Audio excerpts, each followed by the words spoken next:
নমস্কার বন্ধুরা, বিনা রান্নাঘরে আপনাদের সবাইকে স্বাগত। আজ আমার রেসিপি পালং শাকের ঘন্ট। তাহলে আসুন বন্ধুরা, দেরি না করে রেসিপিটা শুরু করা যাক। এই যে দেখুন, রেসিপি বানানোর জন্য আমি নিয়েছি এখানে পালং শাক একাটি ভালো করে কুচিয়ে নিয়েছি, আর বেগুন আর কুমড়ো নিয়েছি, আর সিম নিয়েছি, আর আলু নিয়েছি, আর নিয়েছি বড়ি। এবার চলে যাব গ্যাসের ওভেনে। গ্যাসের ওভেনটা ধরিয়ে কড়াইটা বসিয়ে দিলাম। এই দেখুন, এবার তেলটা ভালো করে গরম হয়ে গেলে এবার বড়িগুলো আমি ভেজে নেব। এই বন্ধুরা, বড়ি ভাজতে কিন্তু খুব জোরের আঁচ লাগে না, লো টু মিডিয়াম আঁচে এই বড়িগুলো ভেজে নিতে হয়, নয় বড়ি কিন্তু খুব তাড়াতাড়ি পুড়ে গেলে বড়ি তিতো হয়ে যায়। তাই জন্য আমি একটু হালকা আঁচে বড়িগুলো একটু লাল লাল করে ভেজে নিচ্ছি।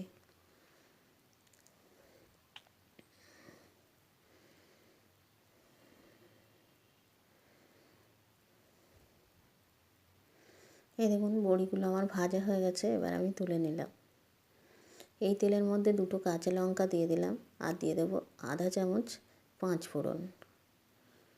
এবার মশলাটা ভালো করে, ফোড়নটা ভালো করে একটু ভাজা ভাজা হলে, মানে গন্ধটা সুন্দর ছাড়লে তার মধ্যে দিয়ে দিলাম সমস্ত সবজিগুলো একটু কষিয়ে নিয়ে তবেই দেবো পালং শাক।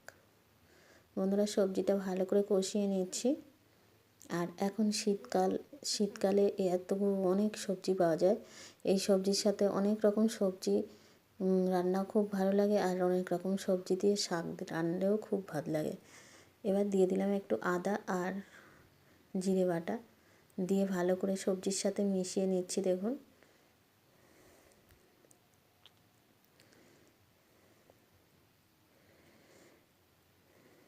বন্ধুরা, এখানে আমি দিয়ে দেবো একটু লবণ আর হলুদ,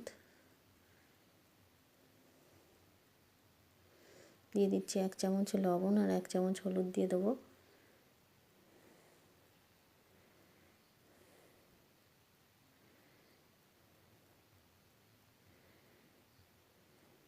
এবার পালং শাকগুলো দিয়ে দিলাম।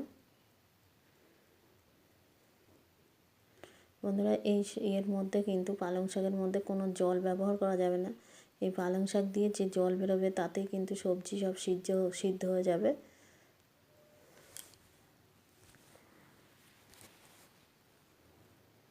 এবার দিয়ে দিলাম বড়িগুলো আমি গুঁড়ো করে রেখেছিলাম, এই বড়ির গুঁড়োটা দিয়ে দিলাম। ভালো করে মিশিয়ে নিচ্ছি বড়ির গুঁড়ো দিয়ে। এবার আমি এখানে 15 মিনিট ঢাকা দিয়ে রাখবো। 15 মিনিট পরে আবার ফিরে আসছি।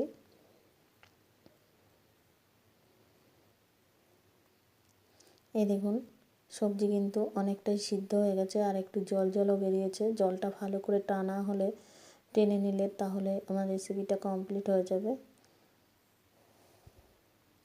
বন্ধুরা, পালং শাক দিয়ে এই সবজি খেয়ে দেখবেন কত সুন্দর লাগে খেতে শীতকালে, আর তাতে যদি একটু বড়ি পড়ে তাহলে তো কোনো কথাই নেই।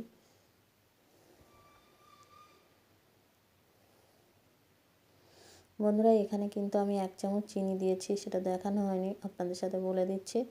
এই শাকে কিন্তু একটু মিষ্টি না দিলেও ভালো লাগে না। এই দেখুন, আমার শাকটা প্রায় কমপ্লিট হয়ে গেছে।